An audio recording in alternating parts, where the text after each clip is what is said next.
Open market में 20 kilogram आटे का थैला 50 रुपये महंगा। 20 किलो का थैला 50 रुपये इजाफे के बाद 2650 का हो गया। दूसरी जानिब यूटिलिटी स्टोर पर सस्ते आटे की बदतरीन किल्लत बरकरार। यूटिलिटी स्टोर पर सस्ते आटे की किल्लत से अवाम परेशान है और आटे की मिकदार नहायत महदूद और सारिफिन की तादाद हज़ारों में पहुँच चुकी है। कच्ची आबादियों और कॉलोनीज़ में वाक़ई यूटिलिटी स्टोर पर सस्ता आटा सिरे से ही गायब है। तो ओपन मार्केट में 20 किलोग्राम आटे का थैला 50 रुपये महंगा हुआ है। शहजाद खान अब्दाली से मजीद डिटेल्स जान लेते हैं। जी शहजाद।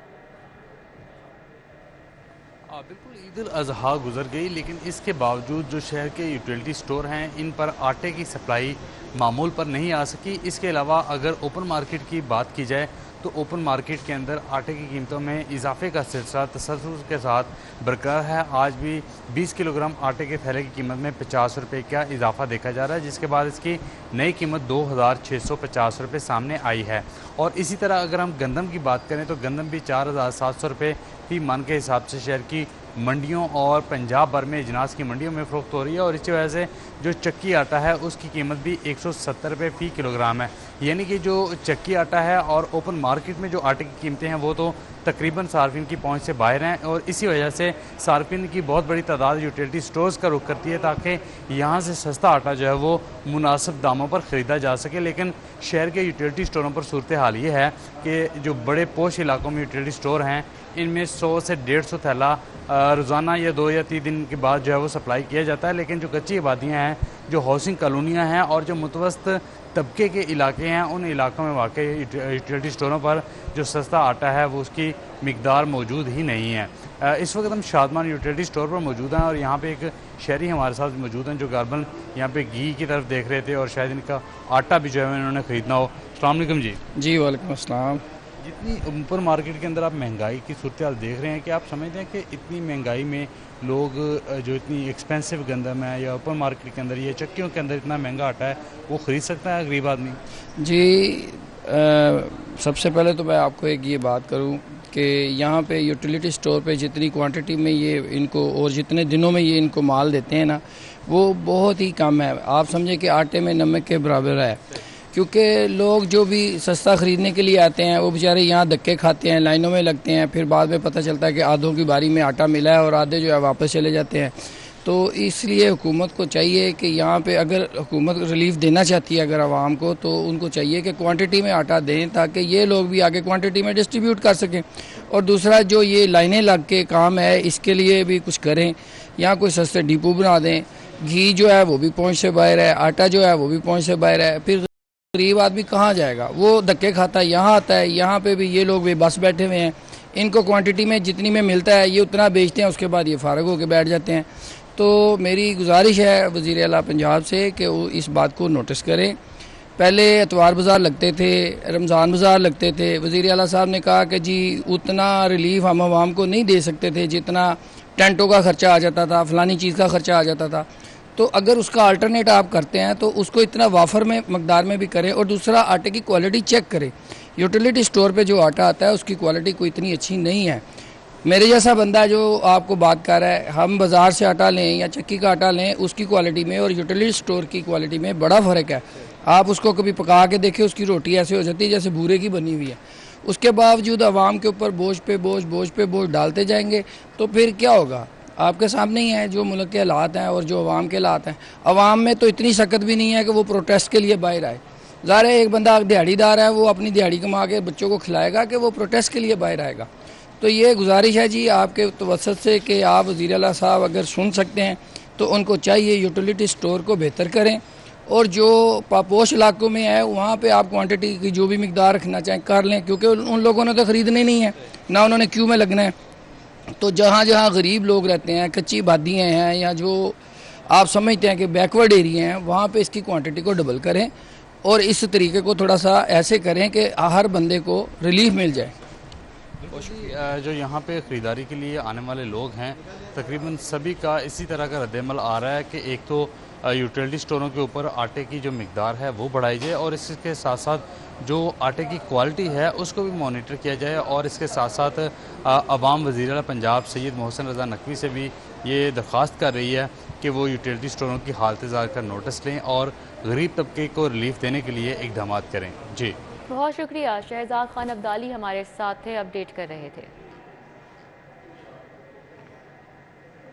आपको बताएं कि नकली दूध तैयार करने पर इश्तिहारी करार देने का फैसला, नकली दूध फरोख्त करने वाले दुकानदारों के लाइसेंस मंसूख किए जाएंगे। पंजाब फूड अथॉरिटी ने खुला दूध फरोख्त करने वाली तमाम दुकानों का डेटा इकट्ठा कर लिया है। शहर में दूध फरोशों की मदद से दूध सप्लाई करने वाले तमाम गवालों तक पहुँचने का अब फैसला किया गया है। कलीम अख्तर हमारे साथ हैं, उनसे जानेंगे क्या हिकमत अमली तैयार की जा रही है। जी कलीम।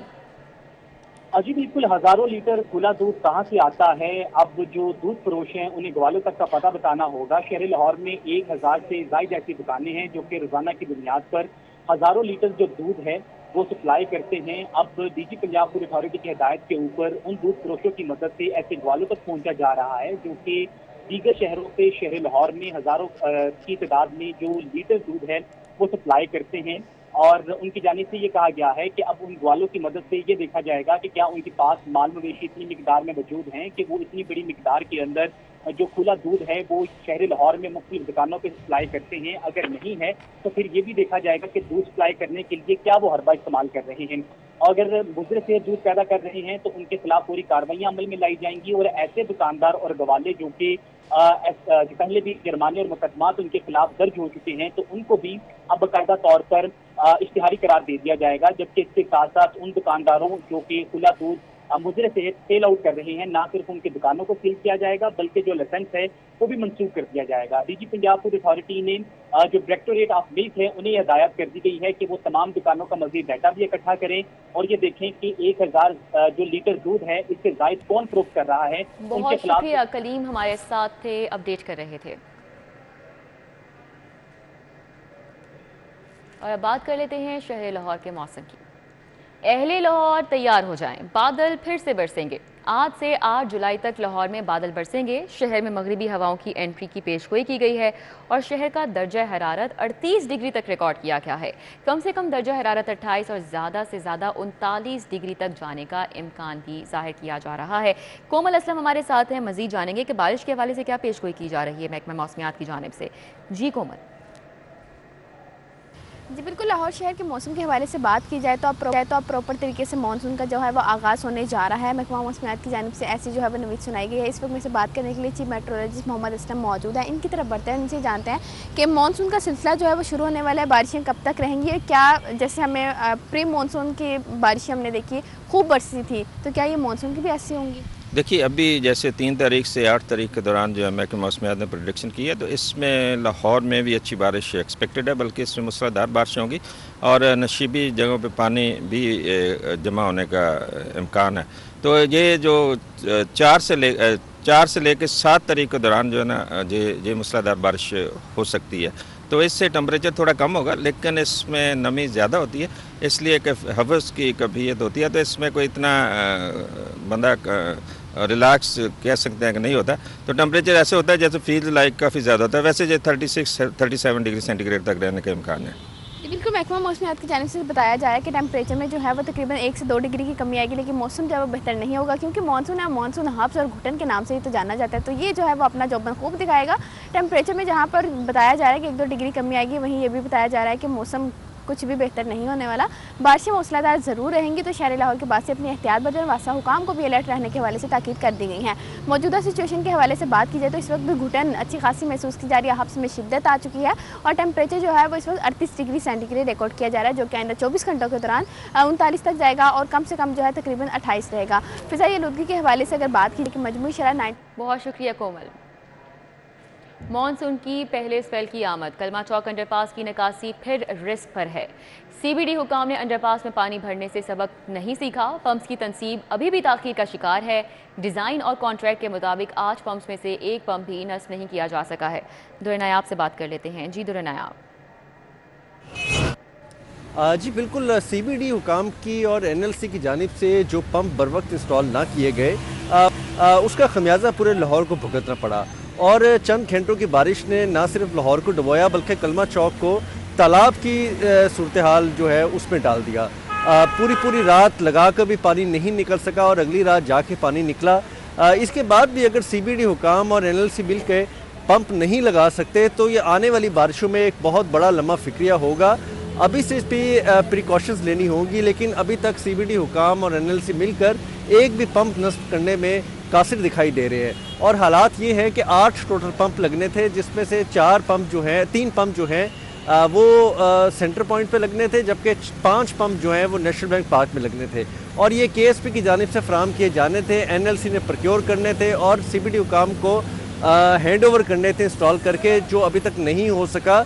कॉन्ट्रेक्चुअल डेट में डेडलाइन बढ़ती गई और 20 जून को ये काम होना था, 20 जून तक भी ना ये हुआ। आज 3 जुलाई हो गई है और आगे आने वाली भारी मानसून के बारिशों के पहले स्पेल में भी ये काम होता दिखाई नहीं दे रहा। लिहाजा जो है एक दफ़ा दोबारा से लाहौर को ये ख़तरा है कि बारिशें ज़्यादा हो गई तो लाहौर दोबारा डूबेगा, कलमा अंडरपास दोबारा पानी से भर सकता है। इसके लिए प्रिवेंटिव मेजर्स लेने की ज़रूरत है, लेकिन अभी तक CBD हुकाम जो है वो NLC से ये पंप प्रोक्योर करवा कर अपने इंस्टॉल कराने के साथ सिस्टम को हैंड ओवर करने के लिए जो है वो अभी कासिर दिखाई दे रहे हैं।